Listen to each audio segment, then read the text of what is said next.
বিসমিল্লাহির রহমানির রহিম। হে সমস্ত জগতবাসী, আজ আমি আপনাদের সামনে যে আলোচনাটি নিয়ে আসলাম সেটি হলো স্বপ্নের ব্যাখ্যা। কোন স্বপ্ন দেখলে আপনি দোজখে যাবেন, কোন স্বপ্ন দেখলে আপনি দুনিয়াতে যন্ত্রণা পাবেন, কোন স্বপ্ন দেখলে আপনি দুনিয়াতে সুখী হবেন এবং আখিরাতে সুখী হবেন, এই বিষয়ে আলোচনা আপনাদের সামনে নিয়ে আসলাম।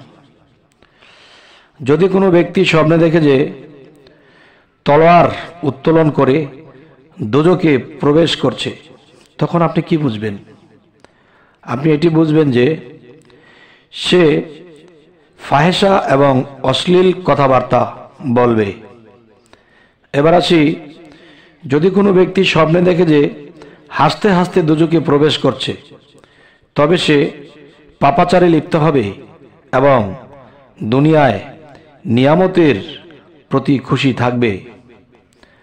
আচ্ছা, এবার আসি, যদি কোনো ব্যক্তি স্বপ্নে দেখে যে তাকে আগুনে জ্বালানো হচ্ছে, তবে সে দোজখে চলে যাবে, নির্ঘাত সে দোজখবাসী হয়ে যাবে। এবার আসি, যদি কোনো ব্যক্তি স্বপ্নে দেখে যে ফেরেশতা তার কপালের চুল ধরে দোজখে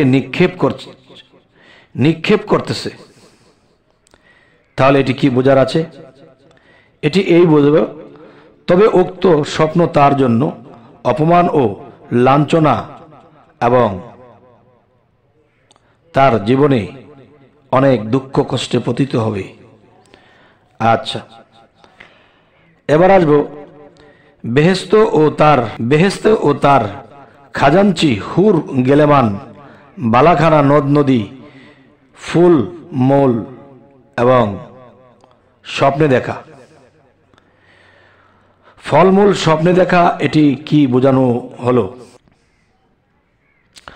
উম্মে আব্দুল্লাহ, যিনি বসরার মহিলাদের মধ্যে শ্রেষ্ঠ ছিলেন, বলেন, স্বপ্নে দেখেছি যেন আমি একটি উত্তম বাড়িতে প্রবেশ করেছি, অতঃপর একটি বাগানে গিয়েছি। মাশাআল্লাহ, বাগানটি কতই না সুন্দর। হঠাৎ আমি একজন লোককে দেখতে পেলাম, যিনি সোনার খাটের উপর হেলান দিয়ে বসা ছিলেন। তার চতুর্দিকে অপ্রাপ্তবয়স্ক বালকেরা পরিবেষ্টন করে রেখেছিলেন। তাদের হাতে পান পাত্র ছিল। আমি এর সমস্ত সৌন্দর্য দেখে আশ্চর্য হচ্ছিলাম। হঠাৎ একজন লোককে অভ্যর্থনা করে আনা হলো। জিজ্ঞাসা করা হলো,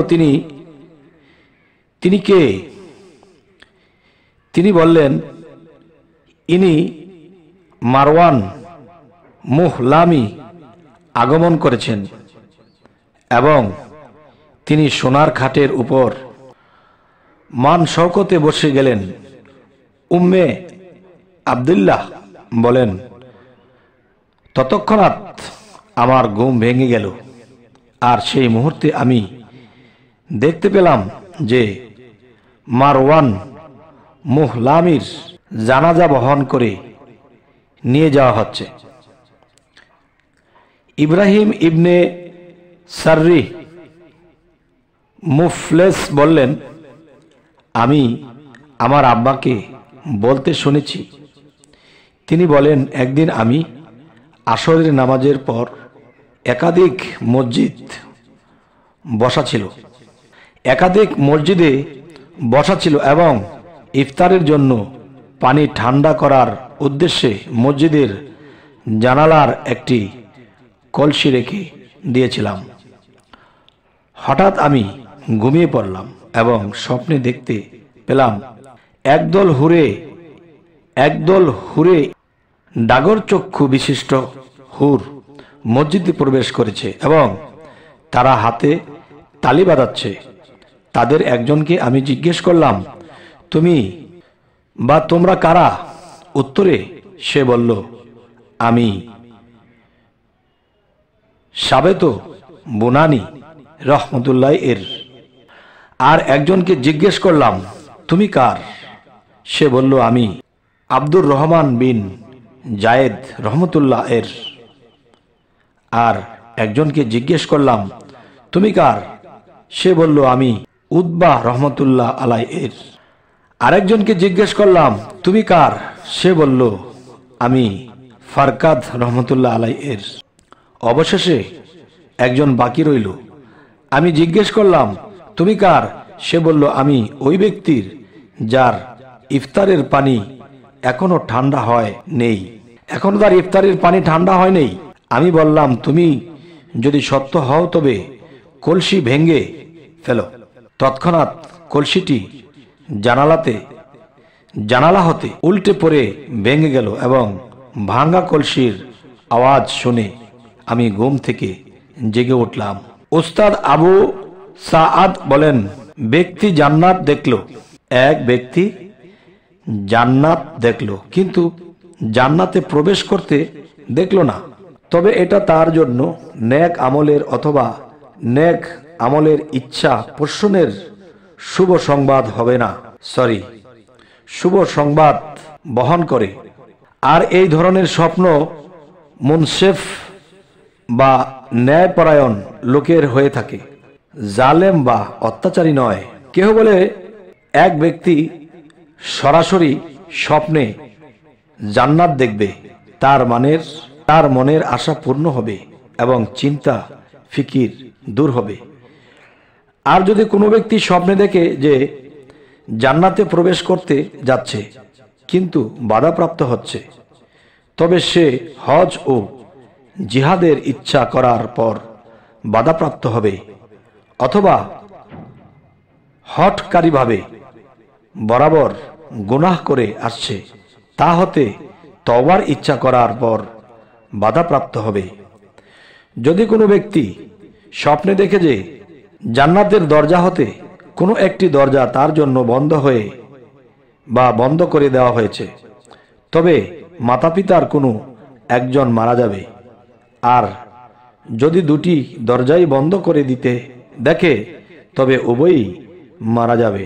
এবার আসে, যদি কোনো ব্যক্তি স্বপ্নে দেখে যে জান্নাতের সমস্ত দরজাই বন্ধ করে দেওয়া হয়েছে, কোনো একটি দরজাও খোলা হচ্ছে না, তবে বুঝতে হবে যে মাতাপিতা তার প্রতি অসন্তুষ্ট রয়েছে। যদি কোনো ব্যক্তি স্বপ্নে দেখে যে কোনো দরজা দিয়েই জান্নাতে প্রবেশ করতে পারছে না বা কোনো দরজা দিয়েই জান্নাতে প্রবেশ করতে পারতেছে, তবে বুঝতে হবে যে মাতাপিতা তার প্রতি সন্তুষ্ট রয়েছে। এবার আসে, যদি কোনো ব্যক্তি স্বপ্নে জান্নাতে প্রবেশ করতে দেখে তবে সে ইহকাল ও শান্তি ও নিরাপত্তা লাভ করবে, যেহেতু মহান আল্লাহ তাআলা এর সম্পর্কে বলেছেন, যারা আমার পথের পথিক তারা জান্নাতে অনায়াসে প্রবেশ করবে। এবার আছি, যদি কোনো ব্যক্তি স্বপ্নে দেখে যে তাকে জান্নাতে প্রবেশ করানো হয়েছে তবে তার আয়ু শেষ হয়েছে এবং মৃত্যু ঘনিয়ে আসছে।